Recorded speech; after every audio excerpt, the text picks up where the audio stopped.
Episode keempat. Judul episode, Mengenal Sistem Recall Rakyat. Senjata pamungkas pemilik kedaulatan. Seri utama, kedaulatan di tangan pemilih, memutus belenggu partai dan dinasti modal melalui sistem recall rakyat. Assalamualaikum warahmatullahi wabarakatuh. Salam kedaulatan bagi seluruh rakyat Indonesia. Selamat datang kembali di kanal analisis kebijakan publik. Sapaan hangat saya sampaikan kepada para mahasiswa, rekan-rekan praktisi, dan rakyat peduli bangsa yang setia mengawal akal sehat. Saya Agus Budi Utomo, praktisi analisis kebijakan publik. Mari kita sejenak menundukkan kepala, berdoa agar bangsa kita diberkahi pemimpin yang takut kepada Tuhan dan patuh kepada rakyatnya. Berdoa dimulai. Amin. Kepada pemerintah, saya kembali menekankan, jadikan kanal Public Center sebagai jembatan informasi yang hidup. Rakyat berhak tahu apa yang sedang direncanakan dan dikerjakan. Dan untuk para sahabat, mari perkuat barisan kita dengan subscribe, like, share, dan komen.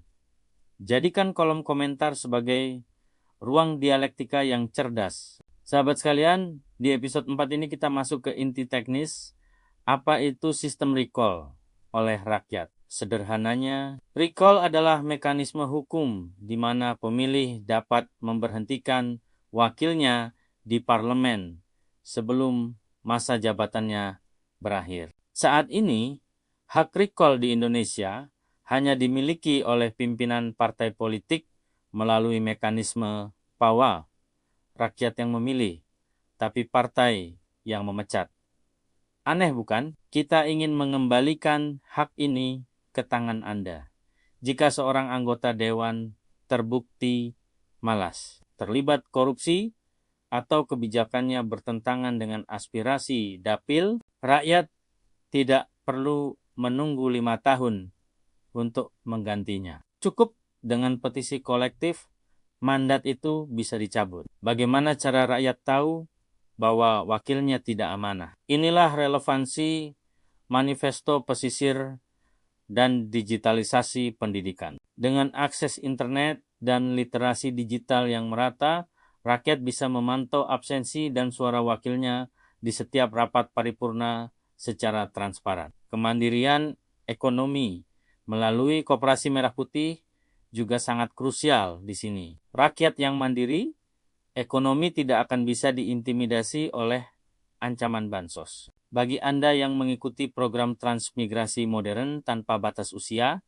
sistem recall ini akan menjamin bahwa wakil daerah tersebut benar-benar memperjuangkan infrastruktur, bukan malah menjadi stempel bagi kepentingan korporasi besar. Recall adalah instrumen untuk memutus kontrak mati 5 tahun yang merugikan rakyat. Mekanisme ini memastikan wakil rakyat bekerja di bawah pengawasan ketat konstituen, bukan instruksi buta partai. Dukungan infrastruktur digital dalam manifesto pesisir adalah mata bagi rakyat untuk melakukan pengawasan ini. Di episode 5 nanti, kita akan bahas teknis yang lebih seru.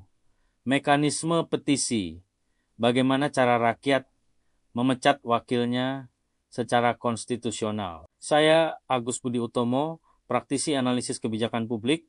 Kedaulatan ada di tangan Anda, jangan biarkan ia dicuri. Wassalamualaikum warahmatullahi wabarakatuh.